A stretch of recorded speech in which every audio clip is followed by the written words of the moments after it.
total hip replacement. It's a big surgery. And if you had one recently or you're planning on one, you probably have questions. Hi, I'm Pamela, and as you can see from my t-shirt, I had a total hip replacement 3 years ago. At the time, I did exactly what you're probably doing right now. I went to YouTube looking for information. All that I found were videos from the doctor's perspective, hardly anything from the patient's perspective. That's why I created this channel. Under my videos, people write all kinds of questions, and I do my best to answer them individually. But in today's video, I'm going to go into 3 major categories of questions people ask me, because if other people have the question, chances are you have it too. Now, just so you know, I am not a doctor and I'm not giving you medical advice. When it comes to pain, I kind of break it up into 2 different categories.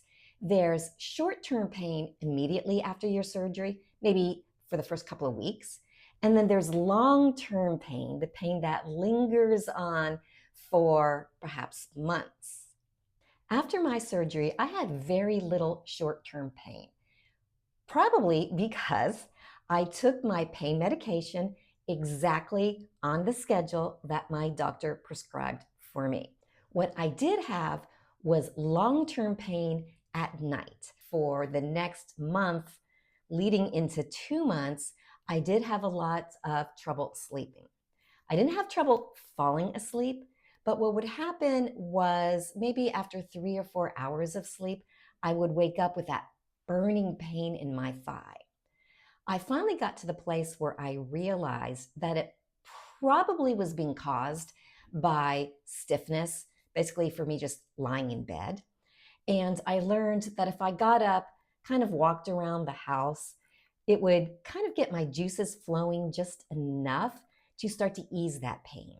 If you have concerns about pain, talk to your doctor about that both before and after your surgery. Several people have written comments under some of my videos saying that they were already on some type of pain management program before their surgery. And what they found was the pain medication their orthopedic surgeon prescribed didn't help them. It wasn't enough. And so they really kind of had to do a team approach with both their pain management surgery and their orthopedic surgeon to get them to the level that gave them the relief that they need. So if that's your situation, you want to be sure that you stay on top of it. Don't wait until after the fact and be in a panic because your orthopedic surgeon refuses you to give you more pain medication than he normally would a different patient. The next question I get is, did I have minimally invasive surgery or robotic surgery? Or what about this SuperPATH surgery that people are starting to learn a little bit more about that? Before I get into that, if you find this video helpful, give it a thumbs up. And if you're not yet subscribed to my channel, go ahead and subscribe now. Click the little bell icon, because when you click that bell icon, you will be notified each time I create a new video that might be the perfect video for you. The surgery that I had was the anterior approach, which I believe is considered minimally invasive. The incision I had was really only about 3 inches long. My doctor promised me it would be that small. I didn't really believe him. I don't know why I didn't believe him. I mean, he had done it many, many, many times. But I actually did get out my ruler and I measured, yes, he was right. It was only 3 inches long. I don't recall my doctor mentioning anything about it being robotic.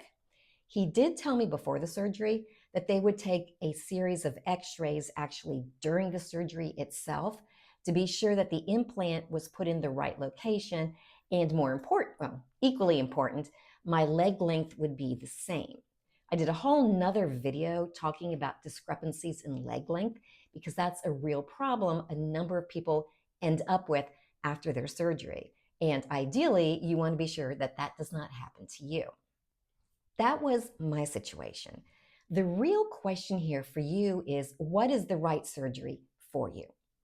From what I understand, all hip replacements, the actual joint replacement, is basically the same, regardless of what kind of label the doctor puts on the surgery.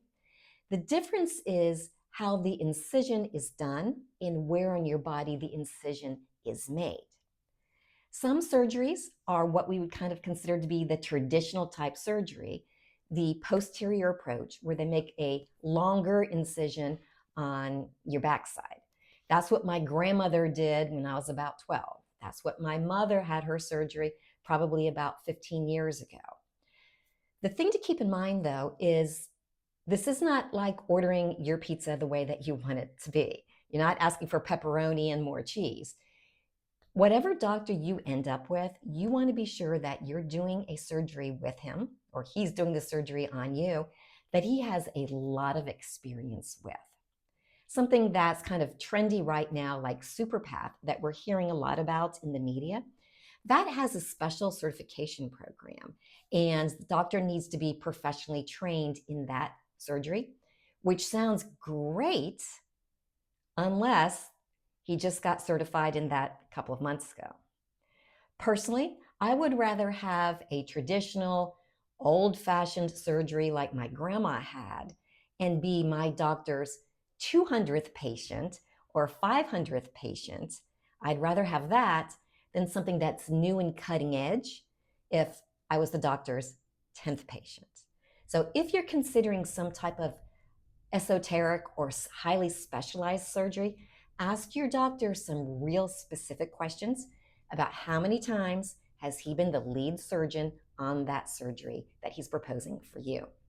The last question I'm going to answer is really kind of a theme for a host of different types of questions that people ask me.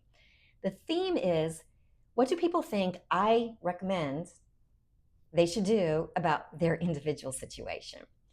For example, somebody wrote under one of my videos that he's very heavy and he had a hip replacement. 4 weeks later, he's still using his walker because he's afraid to put weight on his leg because he's worried his femur will break. What do I think he should do? Do I think it would be okay? The person to answer that question is somebody at your doctor's office. I know many of us, me including, come from a world where we don't really like to question authority figures. You know, the teacher, the preacher, and certainly not the man with the white coat and the stethoscope around his neck.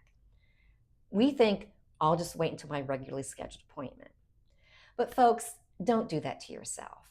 If you have a problem or a question today, pick up the phone and call your doctor's office today.